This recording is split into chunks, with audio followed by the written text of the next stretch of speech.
भारत के अगले उपराष्ट्रपति के चुनाव की तारीख तय हो गई है।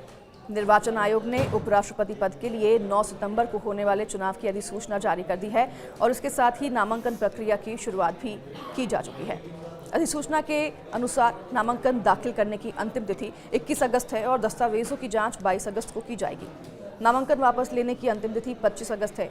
तो वहीं जगदीप धनखड़ के स्वास्थ्य कारणों का हवाला देते हुए अचानक इस्तीफा देने के बाद 21 जुलाई को यह पद रिक्त हो गया था। धनखड़ का कार्यकाल अगस्त 2027 में समाप्त होना था, लेकिन उन्होंने पहले ही इस्तीफा दे दिया।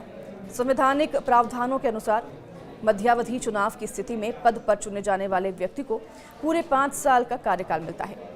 तो वहीं उपराष्ट्रपति पद के लिए एक ऐसी व्यक्ति को ही निर्वाचित किया जा सकता है जो कि भारत का नागरिक हो, जो 35 वर्ष की आयु पूरी कर चुका हो और राज्यसभा के सदस्य के रूप में निर्वाचित होने की योग्यता रखता हो। तो भारत सरकार, राज्य सरकार या किसी अधीनस्थ स्थानीय प्राधिकरण में किसी लाभ के पद पर आसीन व्यक्ति उपराष्ट्रपति पद के लिए पात्र नहीं होता है। उपराष्ट्रपति पद के चुनाव में सत्तारूढ़ राष्ट्रीय जनतांत्रिक गठबंधन को स्पष्ट बढ़त हासिल है। उपराष्ट्रपति का चुनाव लोकसभा और राज्यसभा के सदस्यों द्वारा ही किया जाता है। साथ ही उच्च सदन के मनोनीत सदस्य भी मतदान के पात्र होते हैं।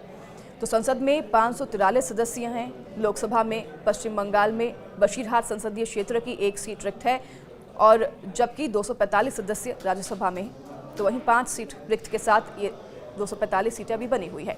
राज्यसभा में 5 रिक्त सीटों में से 4 जम्मू कश्मीर से हैं और 1 पंजाब से हैं। पंजाब की जो सीट है वो पिछले महीने उपचुनाव में राज्य विधानसभा के लिए चुने जाने के बाद आम आदमी पार्टी के नेता संजय अरोड़ा के इस्तीफे के बाद खाली हुई थी और दोनों सदनों की प्रभावी सदस्य संख्या फिलहाल 786 है और जीतने वाले उम्मीदवार जो हैं उनको 394 मतों की आवश्यकता होगी, बशर्ते सभी पात्र मतदाता जो हैं अपने मताधिकार का प्रयोग करें। लोकसभा में भारतीय जनता पार्टी के नेतृत्व वाले राजग को 542 सदस्यों में से 293 का समर्थन प्राप्त है। तो सत्तारूढ़ गठबंधन को राज्यसभा में 129 सदस्यों का समर्थन प्राप्त है, बशर्ते कि मनोनीत सदस्य राजग के उम्मीदवार के समर्थन में मतदान करें।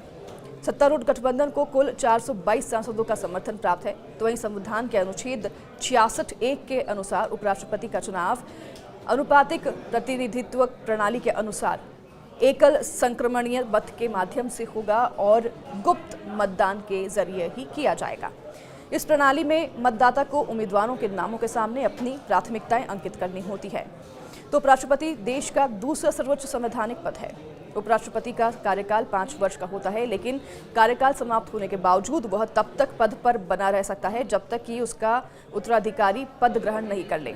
यह चुनाव तब जरूरी हुआ जब पूर्व उपराष्ट्रपति जगदीप धनखड़ ने 21 जुलाई 2025 को पद से इस्तीफा दे दिया, जबकि उनका कार्यकाल अभी बाकी था। ऐसे में अब यह सवाल उठ रहा है कि भारत का अगला उपराष्ट्रपति कौन होगा।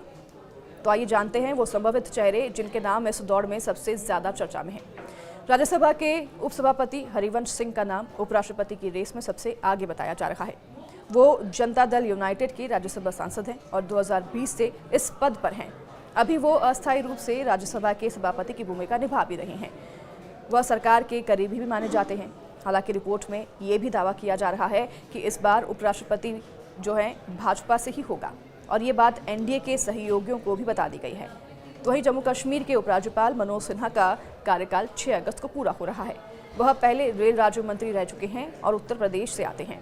अनुच्छेद 370 हटने के बाद उन्होंने जम्मू कश्मीर में प्रशासनिक स्थिरता भी लाई, लेकिन हाल की पहलगाम आतंकी घटना को लेकर उनकी आलोचना भी हो रही है।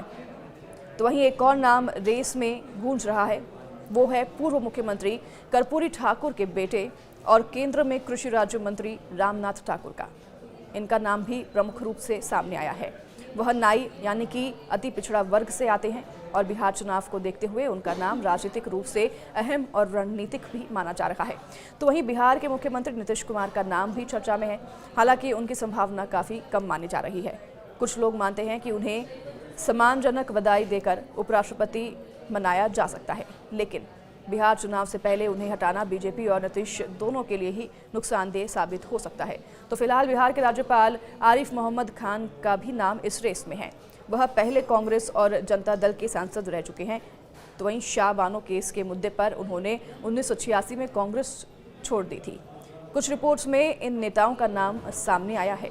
तो राजनाथ सिंह और जेपी नड्डा दोनों ही बीजेपी के वरिष्ठ नेता हैं। वहीं कांग्रेस नेता शशि थरूर का भी नाम उछल रहा है, लेकिन अगर उन्हें उपराष्ट्रपति बनना है तो उन्हें अपनी लोकसभा सदस्यता छोड़नी होगी। हालांकि उपराष्ट्रपति पद के लिए इन सभी नामों पर चर्चा हो रही है, लेकिन यह भी मुमकिन है कि बीजेपी एक बार फिर किसी चौंकाने वाले चेहरे को सामने ला सकती है, जैसा कि वह पहले भी कर चुकी है। जब तक आधिकारिक ऐलान नहीं होता, तब तक नए नामों की चर्चा होती रहेगी।